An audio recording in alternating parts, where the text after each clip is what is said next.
ኢትዮጵያ ውስጥ ያለው እድገት ሳይሆን ተአምር ነው ሲሉ ጠቅላይ ሚኒስትር ዶክተር አብይ አህመድ ተናግረዋል። በተገለጠ ልቦና ማየት የሚፈልግ 15 ዓመታት ሙሉ እንዲህ አይነት ተአምር ሰርተን ቢሆን ኖሮ የት እንሆን ነበር ብሎ ይጠይቃል በማለት ይናገራሉ። ጠቅላይ ሚኒስትሩ ከኢቲቪ ጋር ባደረጉት ልዩ ቆይታ ተአምራዊ ለውጡ ከለውጡ ጠንሳሾች ፍጥነትና ጥራትን በላይ መሆኑን ተናግረዋል። ይህንን እድገት በተገለጠ አይን ማየትና መጠበቅ እንዲሁም መደገፍ ካልተቻለ አደገኛ መከራ ሊያመጣ እንደሚችልም ነው ያነሱት። ኢትዮጵያ ያንን ተአምር ዘንድሮ ከደገመች መከራዋ ያበቃል ያሉት ጠቅላይ ሚኒስትር ዶክተር አብይ አህመድ ሊደገሙ ይገባቸዋል ያሏቸውን ስኬቶችም ጠቅሰዋል። ከ1984 ዓ.ም ጀምሮ ባሉት 15 ዓመታት ኢትዮጵያ ከውጭ ንግድ ያገኘችው $7.5 ቢሊዮን እንደነበር አስታውሰው አሁን ግን በአንድ ዓመት $8 ቢሊዮን እየተገኘ ነው ብለዋል። ኢትዮጵያ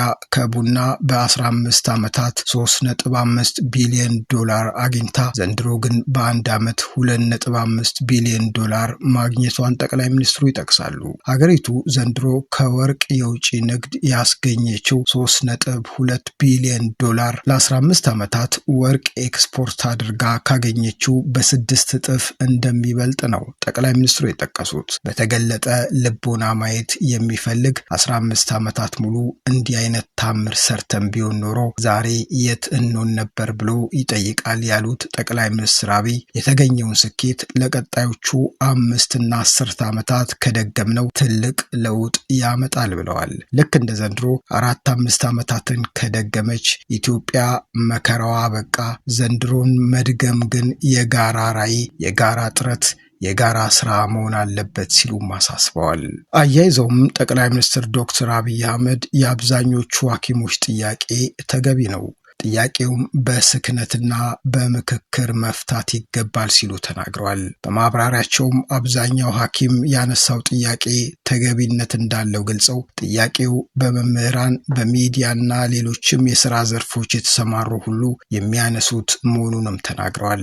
ሚኒስትሩም ፖሊሶችም ወታደሮችም ሁላችንም የደሞዝ ጥያቄ ያለብን፣ ለጥያቄው በሰከነና አቅምን ባገናዘበ መልኩ ምላሽ እየሰጠን መሄድ ያስፈልጋል ሲሉም ተናግረዋል። አብዛኞቹ ሐኪሞች ያቀረቡት ተገቢ ጥያቄ ለፖለቲካ ዓላማ ለመጠቀም የሚያስቡ ሰዎች መኖራቸው እንደታየ ነው ጠቅላይ ሚኒስትሩ የገለጹት። ፔሮል ላይ ፈርመው የማያውቁ ደሞዝ ጭማሪ ይደረግ እያሉ ሲጮሁ ይሰማል ያሉት ጠቅላይ ሚኒስትር ዶክተር አብይ አህመድ ጥያቄው በውይይትና ስክነት እንጂ በጩኸት እንደማይመለስ ገልጸዋል።